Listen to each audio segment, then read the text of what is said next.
শুভ সকাল, কেমন আছো তোমরা? ব্যালকনি কিচেন ব্লগে আজও একটা নতুন রান্না নিয়ে চলে এসেছি তোমাদের সামনে। Oil free tandoori potato chicken. Oil free tandoori potato chicken বানাতে লাগছে চিকেন, আদা, লেবুর রস, টক দই 100 গ্রাম, আদা রসুন কাঁচা লঙ্কার পেস্ট, স্বাদ অনুসারে নুন, গোলমরিচ গুঁড়ো, তন্দুরি মশলা আর আলু মানে পটেটো। 7-8 ঘন্টা ম্যারিনেট করে রাখতে হবে। 7-8 ঘন্টা পর আবার আসছে। দেখো 7-8 ঘন্টা পর চলে এসছে।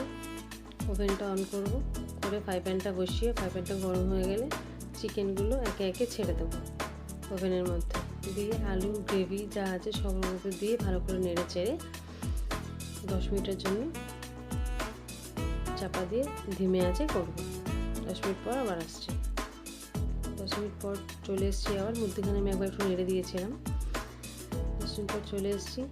দেখো আমার চিকেন রেডি সার্ভ করে দেবো। সার্ভ করতে নিয়েছি আমি গার্লিক রাইস, ভেজিটেবল একটু অরিগানো দিয়ে সটে করে নিয়েছি একটু, আর রেডি আমার oil free tandoori potato chicken.